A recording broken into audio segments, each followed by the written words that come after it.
Hello and welcome back, dear listeners. This is Shadow Storyteller speaking to you tonight.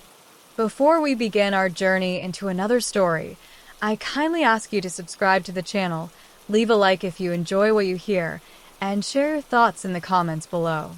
Your support keeps these bedtime stories alive, and together, we can continue to wander through tales that inspire, comfort, and sometimes even change the way we see the world.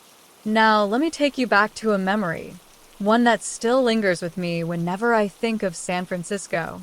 It was the late afternoon of September 12th, 2016, a day that carried the scent of salt from the Pacific Ocean and the distant hum of the city behind me.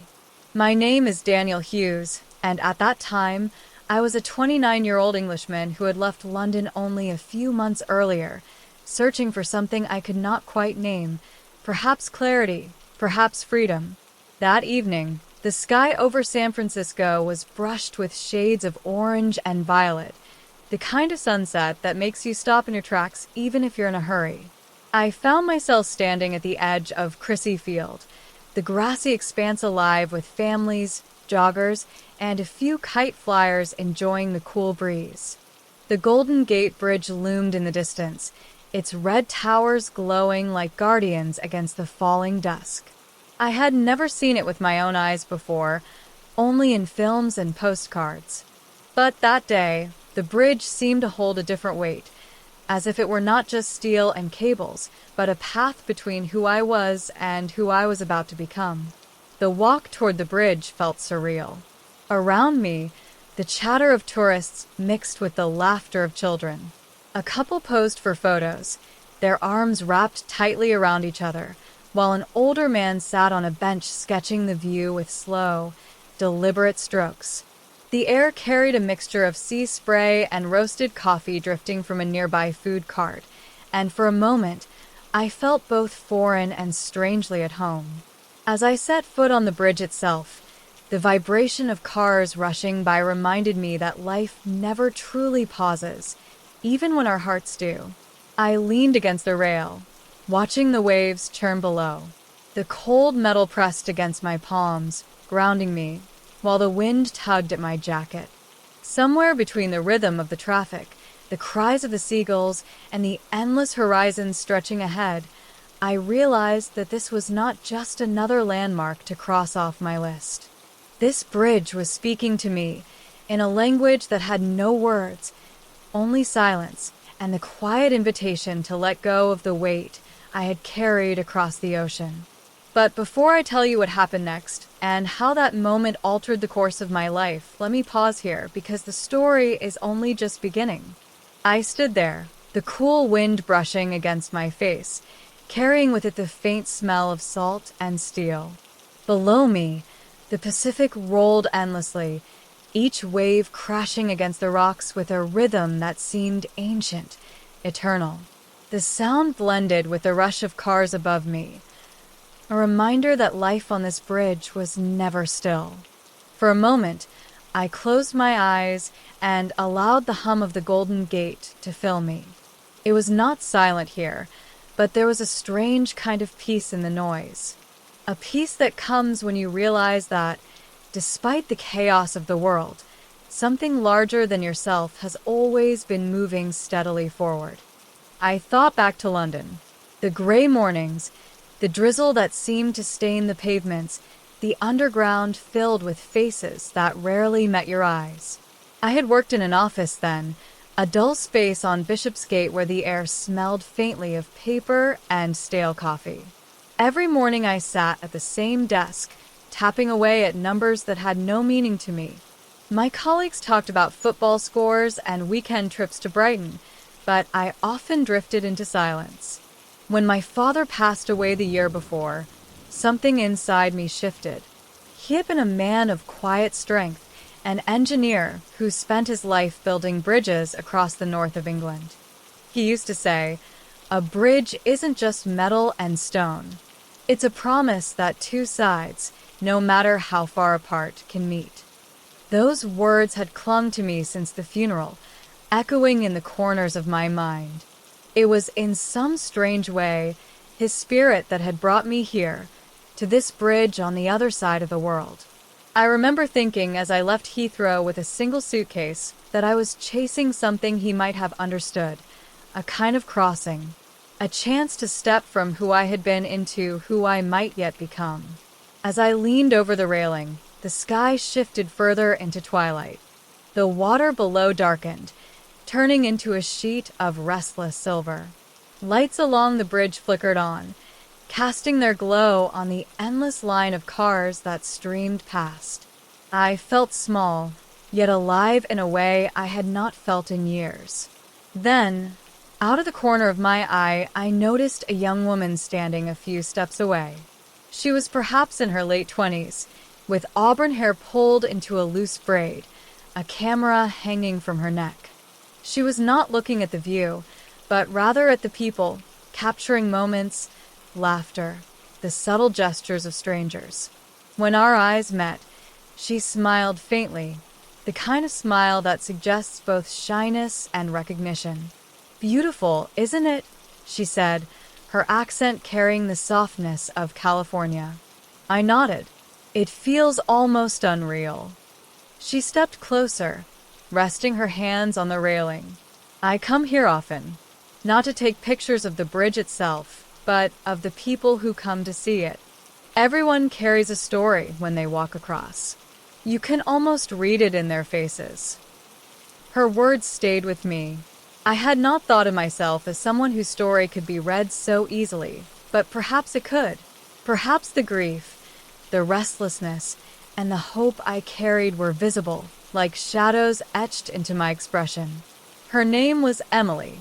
She told me she was a local photographer, someone who found beauty in the ordinary. We spoke for a while, the conversation flowing easily despite the strangeness of meeting atop one of the busiest landmarks in the world. She told me about her favorite cafe in North Beach, about growing up with the fog rolling through the streets in the early morning, about how the city had a way of teaching you patience. I listened, grateful for her presence, though I said little about myself. Sometimes it is easier to listen than to reveal. The evening deepened, and the cold grew sharper. Tourists began drifting away, their laughter fading into the distance. The bridge took on a quieter rhythm, its towers lit like beacons in the night.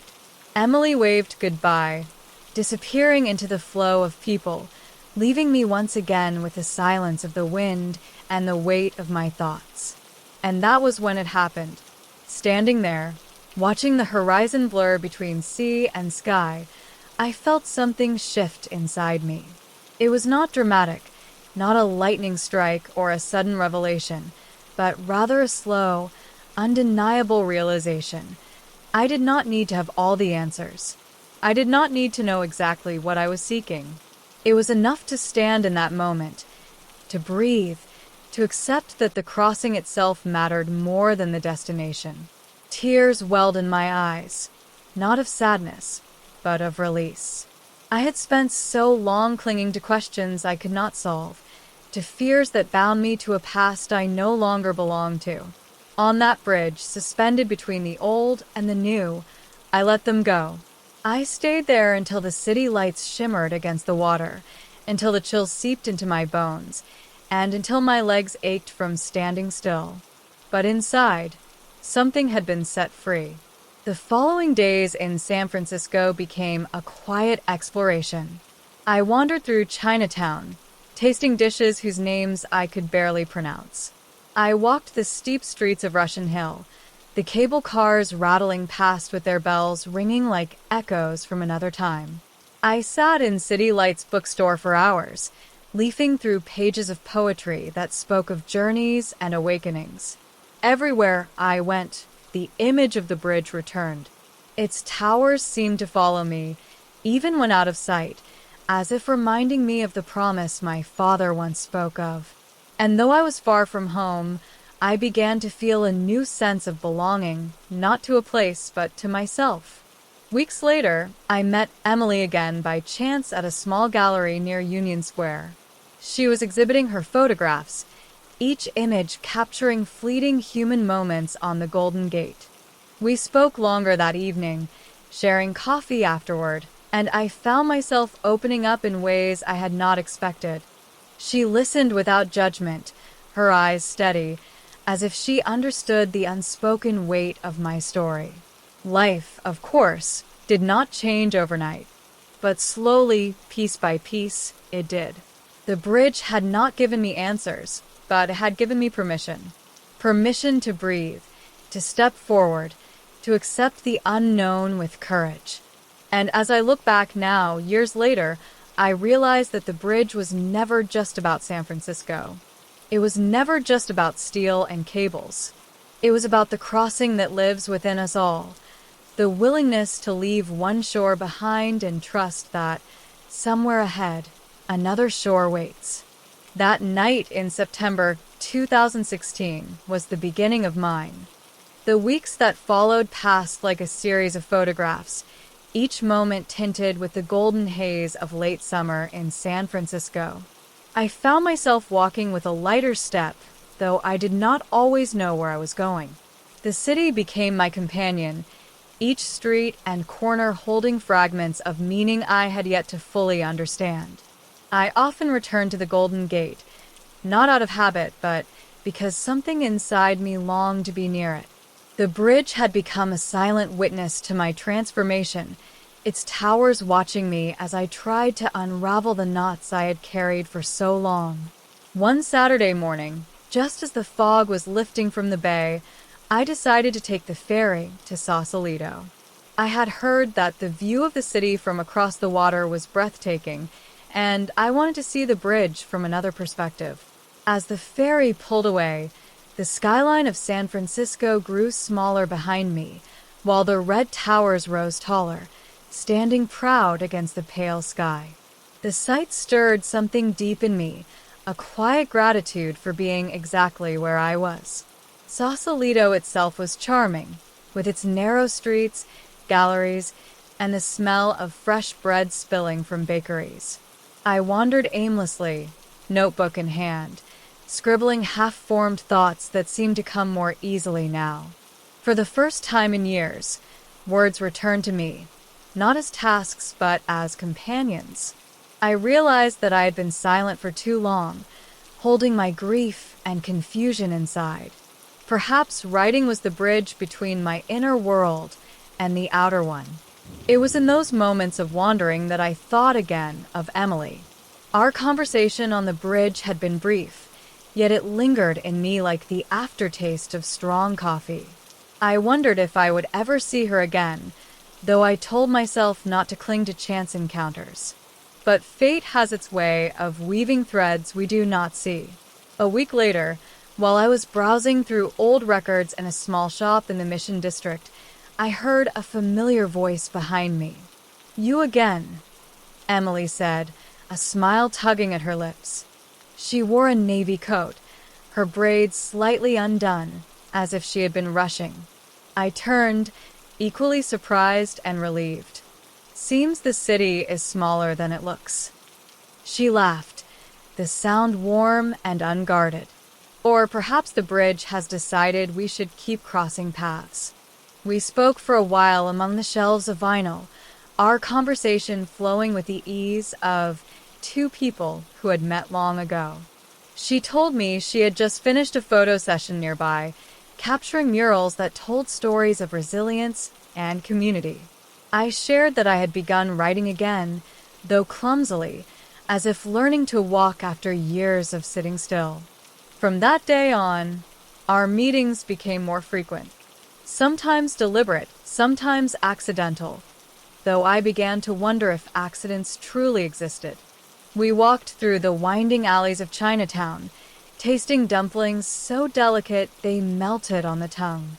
We climbed the hill at Twin Peaks, standing in silence as the city sprawled beneath us, lights flickering like stars fallen to earth. We sat in a cafe in North Beach, where the smell of espresso mingled with the faint notes of jazz, and spoke about dreams that had never found their shape. Emily had a way of seeing the world that fascinated me.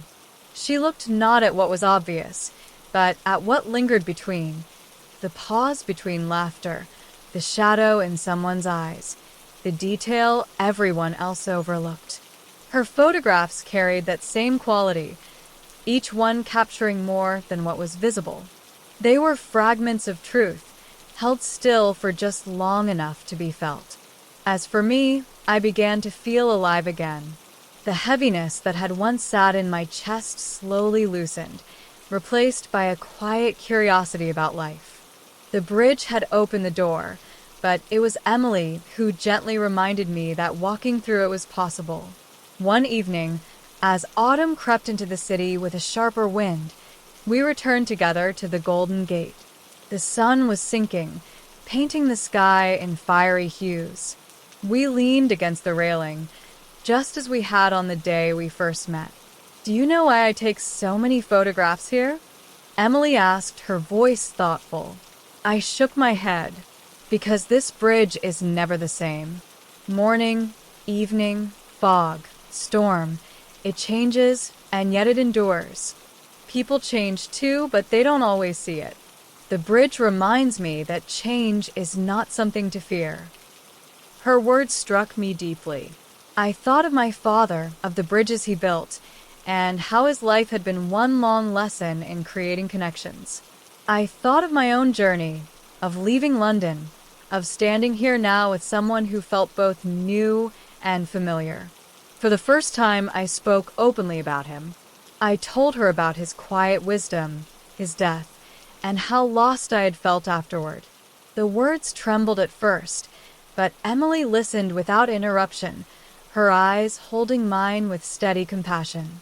By the time I finished, a strange calmness had settled inside me, as though speaking the truth had lifted a burden I had carried far too long. That night we walked the entire length of the bridge, step by step, until we reached the other side. The lights glowed above us, the sea churned below, and the city shimmered in the distance. By the time we stepped off the bridge, I knew that something in me had shifted forever. Days turned into weeks, weeks into months. Emily and I grew closer, our lives intertwining in ways neither of us had expected. She introduced me to corners of San Francisco I might never have found alone. A hidden garden tucked behind an old library, a bookstore that smelled of cedar and ink, a small diner that served the best clam chowder at midnight. I, in turn, shared with her my hesitant writings, and she encouraged me to keep going, to trust my voice even when it faltered. But life is never a straight line. There were moments of doubt, times when I wondered if I truly belonged in this city, or if I was simply passing through. There were days when grief resurfaced, uninvited, reminding me that healing is not a single act, but a continuous crossing. Yet, through it all, the bridge stood as my anchor, a reminder that I had once chosen to step forward and that I could choose it again and again. Years later, when I finally returned to England for a visit, I carried with me more than just memories. I carried the lesson the bridge had taught me, that life is not about holding on to one shore, but about trusting the crossing. And whenever I stand on a bridge now, whether over the Thames, the Seine, or the quiet rivers of the countryside, I hear my father's voice again. A bridge is a promise, he had said.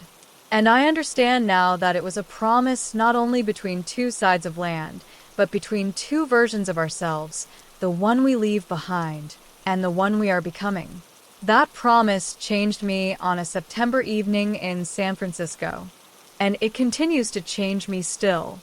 The months unfolded like pages in a book I had once been too afraid to open. San Francisco had become more than a backdrop. It had become a part of my story, woven into every breath and every step I took. With Emily by my side, the city revealed its quieter truths, the kind of truths that do not shout but whisper, waiting for those willing to listen. We often returned to the Golden Gate, but it was no longer the bridge alone that held meaning for me. It was the ritual of walking there with her, of sharing silence and laughter with the sound of the waves beneath us. Sometimes we spoke of the future, sometimes of the past, and sometimes of nothing at all. The bridge, always alive with motion, became our sanctuary. One winter evening, the fog rolled in so thick that the towers disappeared into the sky, leaving only the faint glow of lights along the cables. We stood hand in hand, unable to see the water below, suspended in a world of mist. Emily turned to me then, her voice barely louder than the wind. "Have you ever thought about what it means to be lost?" she asked. "All the time," I replied, my breath visible in the cold air. She smiled faintly. "Maybe being lost is just another word for being in between who we were and who we're becoming." Her words stayed with me, carried like a lantern through the darker corners of my mind. That winter was unlike any I had known in London. The rain fell with determination, soaking the city, yet it never felt bleak. The streets glistened, and the scent of wet earth mixed with the warmth of roasted chestnuts from vendors near Union Square. At night, we would sit by the window in Emily's small apartment, listening to the rain against the glass, while she edited her photographs and I stumbled through sentences in my notebook. Slowly, writing became more than an exercise. It became a lifeline. I found myself waking early, walking to cafes before the morning rush, and filling pages with thoughts I had once been too afraid to face. At first, they were fragments, memories of my father, the hollow silence of my London flat, the loneliness of arrival in a foreign city. But soon, the fragments began to connect, forming something larger. Emily encouraged me to submit a few of my pieces to a small local magazine. I doubted anyone would want to read them, but she insisted. To my surprise, a short essay of mine was published in the spring issue. It was about standing on the bridge for the first time, about the weight of grief, and the quiet release of letting go. The editor wrote me a short note. "Your words feel honest. Keep writing." That simple message gave me more courage than I could explain. Spring arrived, and with it, new colors.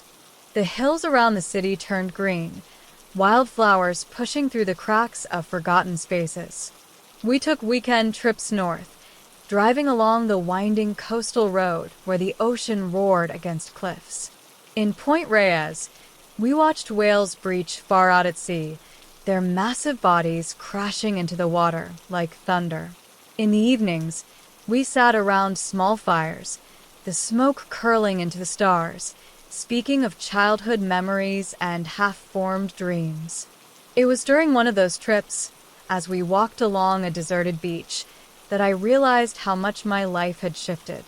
The man who had arrived from London, weighed down by silence and loss, was no longer the man who walked beside her now. I was changing, slowly but surely, into someone who could live not just for survival, but for wonder. Yet change is never without challenge. By summer, I began to feel the pull of responsibility again. I had been living off savings, small freelance projects, and the kindness of time, but reality began to whisper that I could not drift forever. I confessed this to Emily one evening, as we sat overlooking the bay. "I don't know what I'm supposed to do next," I admitted. She tilted her head, her eyes reflecting the city lights. "Maybe it's not about what you're supposed to do. Maybe it's about what you want to do. I'm not sure I know what that is." "Then that's your journey," she said gently.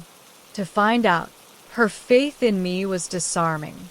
I had spent so much of my life chasing expectations, my father's, society's, my own imagined obligations, that the idea of simply following desire felt foreign.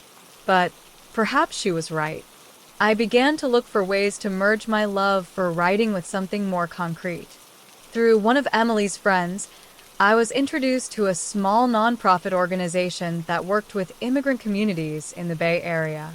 They needed someone to document stories of resilience, journeys, and identity. I accepted, unsure if I was qualified, but eager to try. That work opened another door within me. Listening to the voices of people who had crossed oceans, borders, and hardships far greater than my own humbled me. I realized that everyone carried a bridge within them, a crossing that defined their lives. Some spoke of fear, others of hope, and many of both. Writing their stories became not just a task, but an act of connection. Meanwhile, Emily's photography continued to flourish. She was invited to exhibit her work in galleries, her images of the Golden Gate and the people who crossed it drawing attention for their intimacy. I often accompanied her, watching as strangers stood silently before her photographs, moved by moments they had never lived but could somehow feel. Through it all, our relationship deepened. We learned each other's rhythms, the way I needed silence in the mornings, the way she thrived in the late-night hum of the city. We had disagreements, too, moments of tension when our differences clashed. But beneath it all was a trust that neither of us had expected to find. 2 years after that first meeting on the bridge, I stood once again on its expanse, this time with a ring in my pocket. The evening sun painted the sky in familiar shades of orange and violet. I felt the same nervousness I had felt on my very first walk across, but now it was mixed with a certainty that had grown over time. Emily arrived, camera in hand, unaware of what I carried. We walked as we always did, pausing halfway to lean against the railing. The sea below moved with its eternal rhythm, the city behind us glowing in the distance. I turned to her, my voice unsteady but clear. This bridge brought me here once, when I was lost, and then it brought me to you. I can't imagine my life without you now. Will you cross the rest of it with me?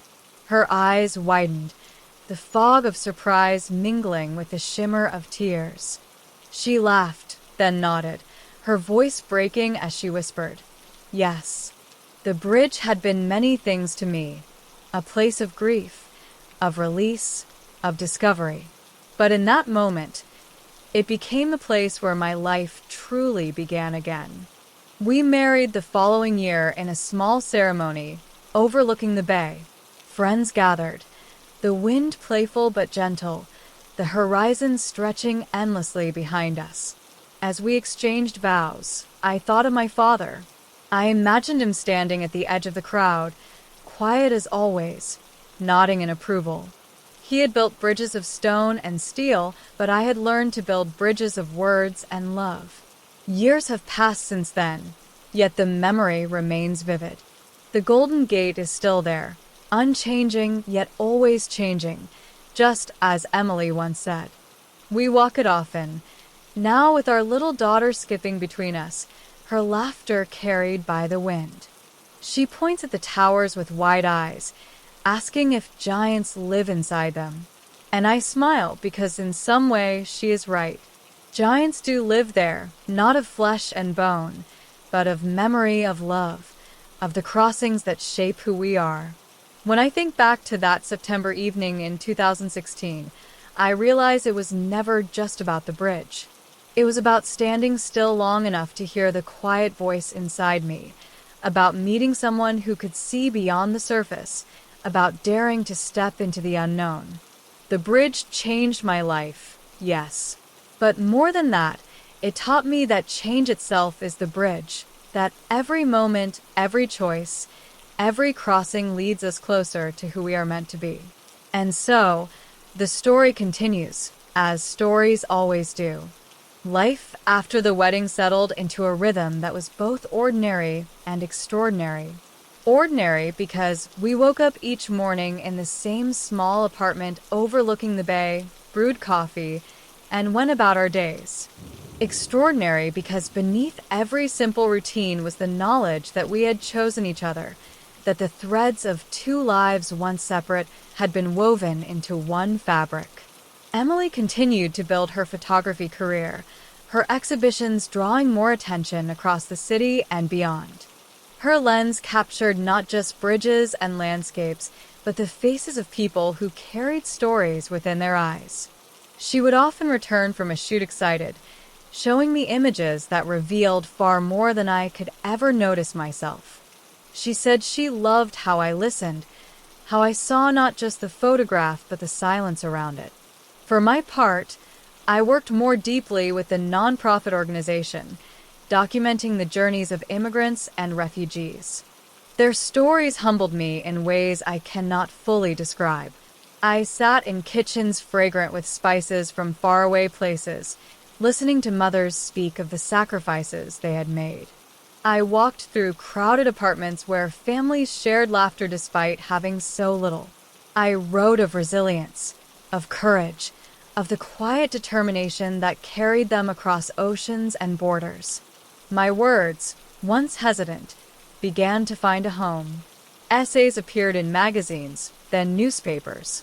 An editor encouraged me to collect them into a book, something I had never thought possible. I spent long nights writing, the lamp casting a pool of light on our wooden desk, while Emily edited her photographs beside me. We were two artists, each in our own way, carving meaning from the fragments of life. A year later, our daughter was born. We named her Clara, after my mother's middle name. The night she arrived, the city outside our hospital window was washed in rain, the streets gleaming under the glow of street lamps. Holding her for the first time, I felt the world shrink and expand all at once. Her tiny fingers curled around mine, fragile yet impossibly strong.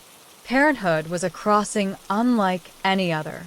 Sleepless nights, the cries that pierced the silence, the overwhelming love that made every exhaustion bearable. Emily captured moments with her camera. Clara's first smile, her small hands reaching for the light, her fascination with the sound of waves crashing at Baker Beach. I wrote about the strange magic of watching a child discover the world, about the fear of not being enough, and the joy of realizing that love itself was enough. We often took Clara to the Golden Gate. At first, she slept in her stroller while we walked the familiar path, the hum of cars above blending with the steady rhythm of our steps. Later, as she grew, she insisted on walking herself, her tiny feet racing ahead as if the bridge were her playground. She would point at the towers and ask if they were castles. I told her that, in a way, they were castles that belonged to everyone, guarding the passage between one side and another. Time passed, and life unfolded in ways both expected and surprising. Clara grew into a curious child, always asking questions that seemed far beyond her years. Emily's work took her to exhibitions in New York, Chicago, and even London. I traveled with her when I could, introducing Clara to the city of my birth. She ran along the Thames, her laughter echoing against the old stone embankments, and I realized how far my journey had carried me, from the gray office on Bishopsgate to a life filled with bridges of love and purpose. But life is never without shadows. When Clara was 5, Emily's father fell ill. The news came suddenly, a phone call in the middle of the night. We flew to Oregon, where her parents lived, and spent weeks in a small town surrounded by forests. Her father, once strong and lively, had grown fragile. Emily captured his presence through her photographs, the light on his face, the lines of his hands. I sat by his bed and told him about the bridge, about how his daughter had changed my life. He smiled faintly, whispering that love itself was the strongest bridge of all. He passed away in the early spring, leaving behind both grief and gratitude. Emily mourned deeply, but together we walked through that valley, holding each other with a strength we did not know we possessed. Clara, too young to understand fully, asked if her grandfather had crossed a bridge to another place. I told her that perhaps he had, and that one day we would meet him again. Those years taught me that life is not about avoiding loss, but about carrying it with grace.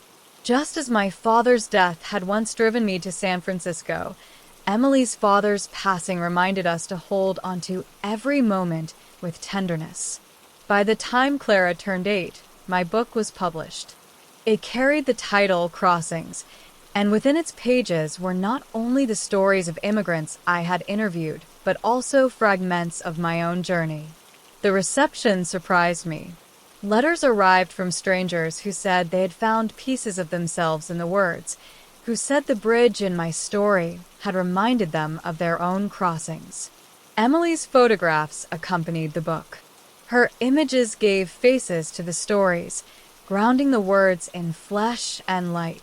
Together, our work felt like a shared creation, a bridge between voices that might otherwise have remained unheard. We celebrated the launch with a small gathering at a bookstore in North Beach. Friends, colleagues, and even some of the families whose stories I had written attended. Clara sat in the front row, her feet swinging above the floor, her eyes wide with pride. As I read aloud from the pages, my voice steady despite the tremor in my heart, I realized how far we had come since that September evening in 2016. And yet, even in the midst of success, I remained humbled by the bridge itself. Each time I crossed it, I was reminded not of achievement, but of grace. The grace of being given a second chance. The grace of finding love in a place I had never expected. Years rolled on and our family grew. Clara developed her own love for stories, scribbling in notebooks just as I once had. She told me she wanted to be both a writer and a painter, to capture the world in words and colors. Emily encouraged her, handing her brushes and notebooks, teaching her that expression was not about perfection but about truth. As for me, I continued to write, though always with a sense of wonder that the words had found their way at all. I was invited to speak at universities to talk about storytelling, about resilience, about the bridges we carry within us. I spoke not as an expert, but as a man who had once been lost, who had stood on the edge of a bridge with grief heavy in his chest, and who had discovered that stepping forward could change everything. Sometimes, late at night, I would return alone to the Golden Gate. I would lean against the railing, listening to the hum of the city, the endless rhythm of the sea.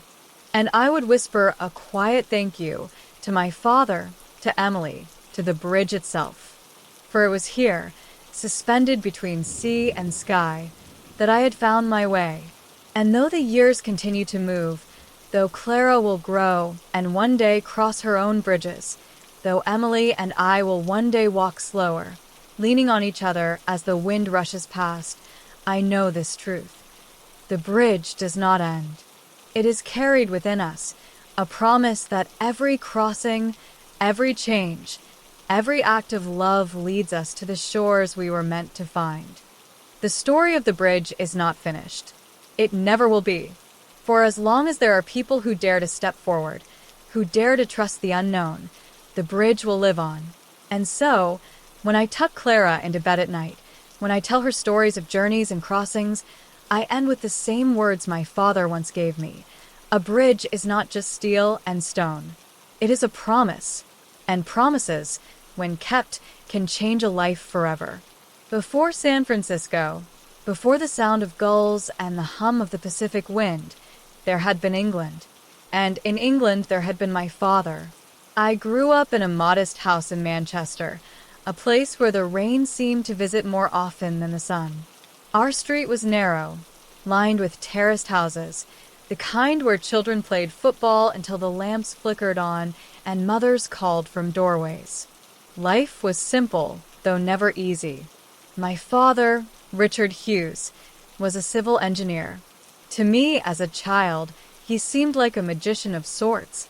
While other men went to offices with briefcases, my father carried blueprints and wore hard hats, returning home with mud on his boots and stories of rivers spanned, roads connected, and communities drawn closer by the bridges he helped to build. On Sundays, when his work was quiet, he would take me on long walks by the canals. We would stop by the old iron bridges, their rivets rusting yet still strong. He would rest his hand on the railing, look at me with that calm, steady gaze, and say, "Daniel, bridges are promises. Remember that. They tell people that even if you stand apart, You can always find a way to meet. At the time, I didn't understand the weight of those words. I thought he was only talking about steel, bolts, and arches. He carried a quiet dignity, never a man of many words, but when he spoke, they stayed with you. He had a laugh that rumbled deep, though it appeared rarely, like a gift when it came. My mother, softer and gentler, balanced his solidity with warmth. Our dinners were simple: meat pies, roasted potatoes, vegetables from the small garden in the back, but the table was a place where he taught me patience, discipline, and the art of listening before speaking. School was ordinary. I was not the brightest nor the dullest. I drifted somewhere in the middle, often lost in daydreams. Teachers scolded me for staring out the window, my mind wandering to imagine places where rivers needed crossing and mountains waited for paths. Perhaps it was my father's influence, or perhaps I was simply restless by nature. One summer, when I was 12, my father took me on a journey across the country. He had been asked to inspect a newly completed bridge in the Lake District. The drive was long, the windows fogging as rain came and went, but when we arrived, I was struck by the sight.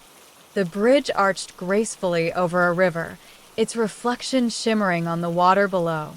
To me, it looked like something out of a storybook. My father crouched beside me, his hand on my shoulder. "Look closely, Daniel. This isn't just stone and steel. This is trust. People will walk, drive, and live their lives because of what stands here. That is the true meaning of building." I think that was the first time I felt the stirring of something larger inside me, though I could not name it then. It was pride, awe, and the quiet seed of a question.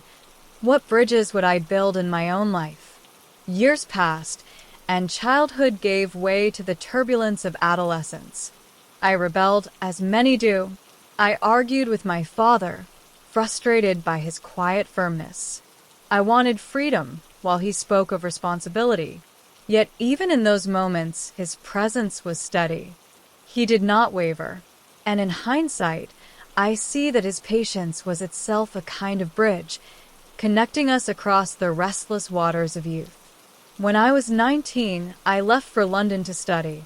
The city overwhelmed me at first, its endless rush, its noise, the sense that you could disappear among millions.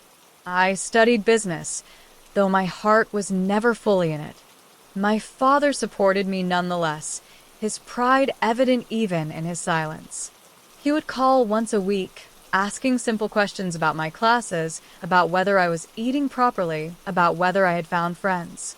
His calls always ended the same. "Remember, son, build bridges, not walls." I did not know then that our time together was shorter than I believed. He fell ill when I was in my late 20s. The sickness came quietly at first, then swiftly took hold. I traveled back to Manchester often, sitting by his side in the hospital, listening to the machines hum. He spoke less in those days, but his eyes carried the same calm I had known all my life. One evening, as the sky darkened outside his window, he whispered, "Don't be afraid to cross. Daniel, the other side is waiting for you." He passed away a week later. The grief hollowed me. I returned to London, but the office walls closed in tighter than ever. Numbers on screens blurred into meaninglessness. The city's rush felt cold, its lights empty.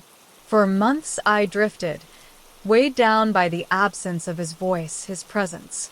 It was then that the seed he had planted long ago stirred again. Bridges, promises, crossings. His words came back, echoing in the silence he had left. I decided to leave, not out of impulse, but out of necessity. I packed a single suitcase, booked a flight, and told myself I would find somewhere, anywhere, to breathe again. That was how I arrived in San Francisco in the late summer of 2016, jet-lagged, uncertain, carrying little more than a fractured heart and a faint memory of my father's wisdom. When I first saw the Golden Gate Bridge, rising red against the sky, I felt a jolt of recognition. Though I had never set foot there before, it was as though my father had been leading me to it all along. His bridges were of England, sturdy and practical. But this one was grander, almost mythical. And in that moment, it became more than a landmark. It became the crossing he had spoken of, the promise he had urged me to keep. Meeting Emily on that bridge felt, in retrospect, inevitable. As if the lines of our lives had been drawn to intersect there, suspended between past and future. Her laughter, her way of seeing the world, her ability to notice what others missed, these things became my compass. She did not replace my father's voice, but she became the echo that carried it forward. Now, years later, as I watch Clara grow, I tell her the same stories my father told me. We walk by the canals when we visit England, pointing at the old iron bridges, imagining the people who once crossed them. I tell her that her grandfather built promises, that he believed no distance was too great to be overcome. She listens with wide eyes, asking if she, too, can build bridges one day. I smile, telling her that she already does. Every time she shares her laughter, every time she holds someone's hand, every time she dares to step into the unknown. And when she asks me about San Francisco, about the bridge where her mother and I first met, I tell her the story not as one of chance, but of crossing. That I was lost, but that by stepping onto that bridge, I found my way. The memory of my father lingers in every crossing I make. His voice is quiet now, but present, guiding me. I realize that the true inheritance he left me was not the bridges of stone or steel, but the courage to step forward when the path is uncertain. San Francisco gave me love, family, and purpose. But England gave me the foundation, the promise whispered long ago on Sunday walks, the lesson that would follow me across oceans. And so, the bridge between past and present remains. I am both the boy standing by the canal in Manchester and the man leaning against the railing in San Francisco. Two shores, one crossing. And in that crossing lies the whole of my life. Clara was 12 when she first asked to see the bridge with her own eyes.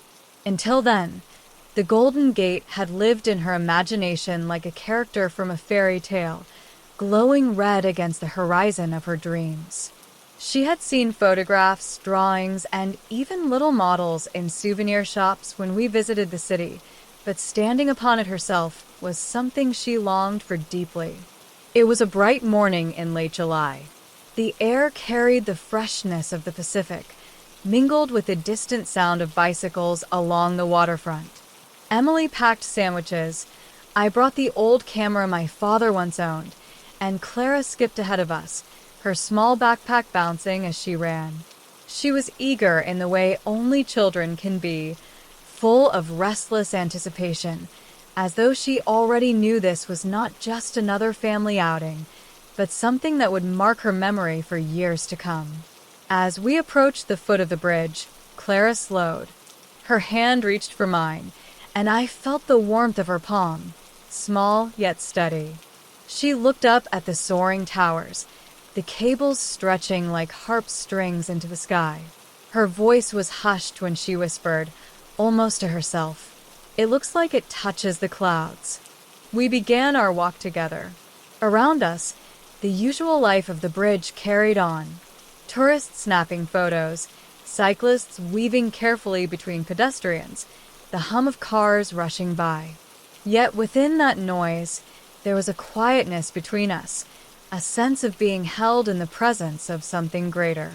Clara stopped often, leaning against the railing just as I had years before, peering down at the restless waters below.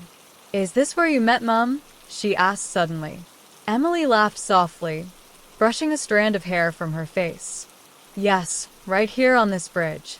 Your father was standing alone, looking terribly serious. I thought he might be a poet, or perhaps a lost traveler. I never imagined he would be the man I'd spend my life with. Clara turned to me, eyes bright. "And what did you think of her?" I smiled, recalling that first moment. I thought she was a burst of sunlight on a cloudy day. Someone who could see me when I didn't even see myself. Clara laughed, the sound ringing clear above the traffic. She leaned her head against the railing and said, "Then this bridge gave me both of you." Her words lingered with me long after. It was true.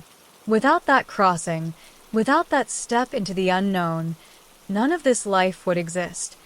The meals shared, the bedtime stories told, the laughter echoing through our small home.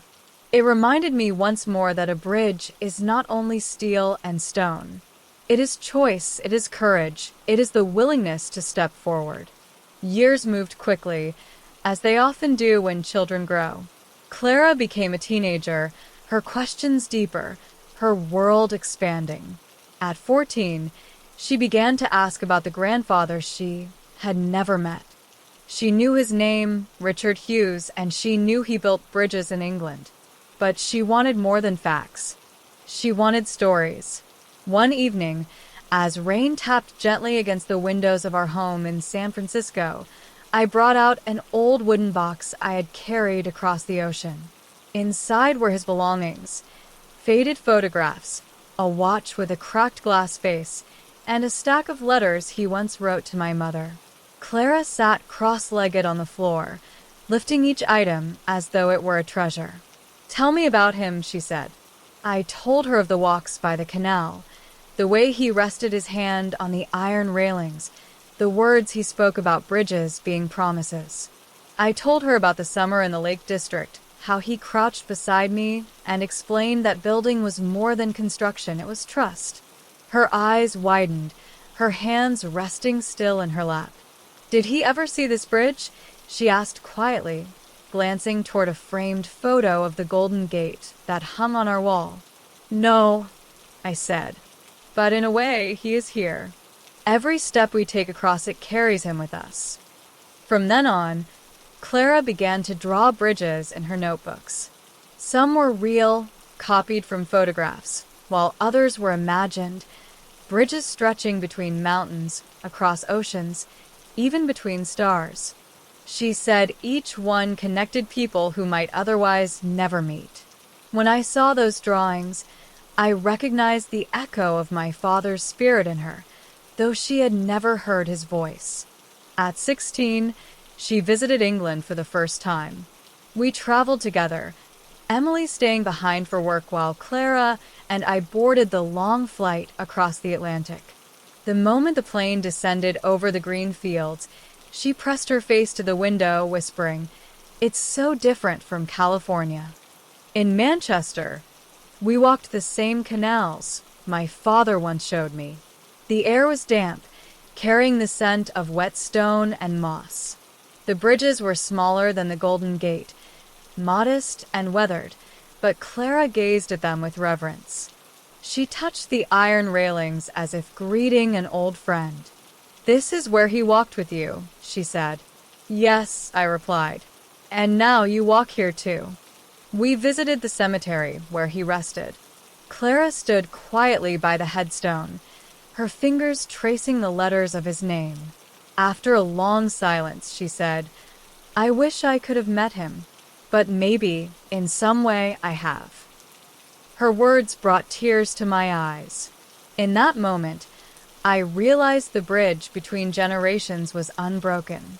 My father's presence flowed through me into her, just as surely as the rivers flowed beneath the arches of stone. The years that followed carried Clara into adulthood. She chose to study architecture, drawn by her fascination with design and the way structures could shape lives. She spoke often of bridges, not only as physical crossings but as symbols of unity.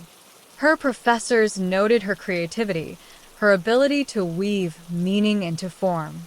When she was 20, she returned to San Francisco for the summer. One evening, as the sun dipped low and painted the sky with hues of gold, she asked me to walk with her to the Golden Gate once more. Emily joined us, and together we set foot on the bridge. Clara carried a sketchbook, stopping often to capture the lines of the towers, the sweep of the cables, the way the light played across the steel. "I want to design something like this one day," she said. "Something that makes people feel they are part of something larger than themselves." Emily squeezed her hand. "You already will, because you carry the stories of those before you." I watched Clara then, her hair caught by the wind, her eyes filled with determination. She was no longer the little girl who had once whispered that the bridge touched the clouds. She was a woman, ready to build her own crossings, ready to leave her mark. And as I stood there, the waves churning below, I felt the presence of my father again. His voice, steady and calm, seemed to echo in the rhythm of the wind. "Don't be afraid to cross, Daniel. The other side is waiting." I realized then that the story of the bridge had never been mine alone. It belonged to him, to me, to Emily, and now to Clara. It was a story carried forward, generation by generation, across oceans and time. The bridge had changed my life in San Francisco, yes. But more than that, it had become the thread that wove our lives together, binding past to present, carrying us into the future. And so, whenever I return to that place, standing with the red towers rising above me and the world stretching out beyond, I no longer feel the weight of uncertainty. Instead, I feel the quiet strength of a promise kept. A promise that began in Manchester, crossed an ocean, and continues still, in every step my daughter takes toward her own horizon. Years later, Clara stood on a riverbank in northern England, watching as the final beam of her first bridge was lifted into place. It was not vast like the Golden Gate, nor famous enough to draw travelers from every corner of the world, but it was hers. She had designed it, fought for its approval, and poured her vision into every line of steel and stone. Daniel and Emily were there, their eyes bright with pride. As the ribbon was cut and the first people began to cross, Daniel felt his father's presence more strongly than ever. He could almost hear Richard's steady voice whispering, "Bridges are promises." Clara turned to her parents, her smile wide, her eyes shimmering with both relief and joy. "This is only the beginning," she said softly. And in that moment, Daniel understood that the journey had come full circle. His father's wisdom had not been lost. It had traveled through time, through him, and into his daughter. The bridge in San Francisco had once changed his life, but now, through Clara, new bridges would rise, connecting lives, carrying stories, and building futures. The promise had been kept, and it would continue, long after the waves beneath the Golden Gate had stilled, long after their footsteps had faded. Because some bridges are never meant to end, they are meant to endure, forever leading us toward the other side.